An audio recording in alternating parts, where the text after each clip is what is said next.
大家好，我是小颖。水蒸蛋营养非常的丰富，而且做法也非常的简单，但是有很多人都做不好，不是有蜂窝就是蒸老了。今天我就把水蒸蛋正确的方法分享给大家，保证你做出来的水蒸蛋比果冻还要 Q 弹。首先我们准备2个正经的鸡蛋，再准备1个鸭蛋，这样搭配营养更加的丰富。它有一个好听的名字叫鸳鸯蛋。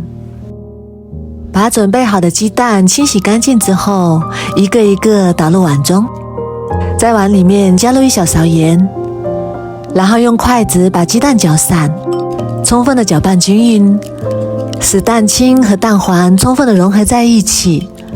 这里加入盐能够起到快速凝固蛋白的作用，而且食盐还能够让鸡蛋快速的定型。这一步要多搅拌一会儿，把鸡蛋彻底的搅拌均匀，这样蒸出来的鸡蛋才会更加的鲜香嫩滑。搅拌至用筷子挑起来没有结块就可以啦。然后最好准备一个同样大的碗，这样我们能够更好的控制水的用量。然后碗里面加入38度左右的温水，鸡蛋和水的比例是1比1.5，再把温水慢慢的倒入鸡蛋液里面。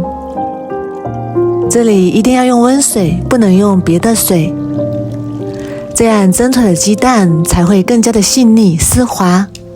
然后用筷子继续搅拌均匀，让水和鸡蛋充分的融合在一起。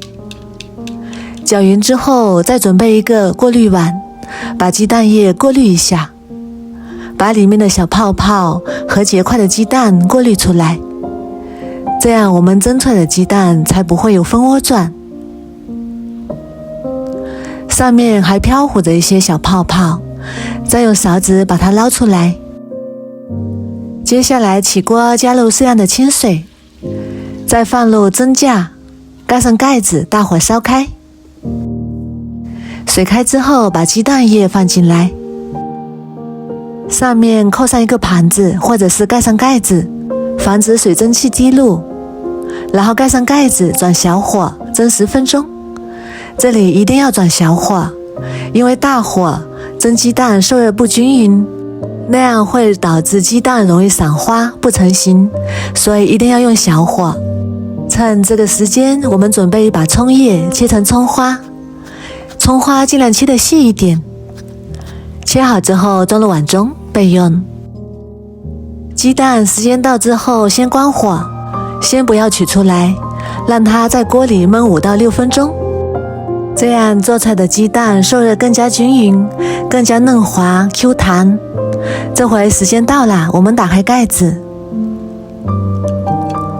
哇，这个鸡蛋看起来非常的鲜嫩，表面像果冻一样光滑。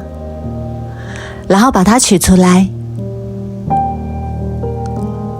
再用小刀划上自己喜欢的形状，先横着划几刀，然后再竖过来划几刀，这样能更好的入味，也非常的方便老人和小孩使用。再滴上几滴芝麻香油，这样吃起来更香。然后用勺子把它涂抹均匀。我们来看一下，这样蒸出来的鸡蛋 Q 弹又鲜嫩。最后再撒点葱花点缀，美味继承。如果不喜欢葱花的，也可以加点香菜。一道简简单单的水蒸蛋就做好啦。口味重的朋友也可以加1勺生抽进来。按这个方法做出来的鸡蛋，真的像果冻一样的 Q 弹，比豆腐还要鲜香嫩滑，而且不散花，也没有蜂窝，口感鲜嫩，入口即化。不管是老人还是孩子都非常的喜欢。如果你也喜欢，赶紧收藏起来试试吧。我每天都会更新不一样的美食视频，喜欢我的视频就关注我吧，谢谢您的支持。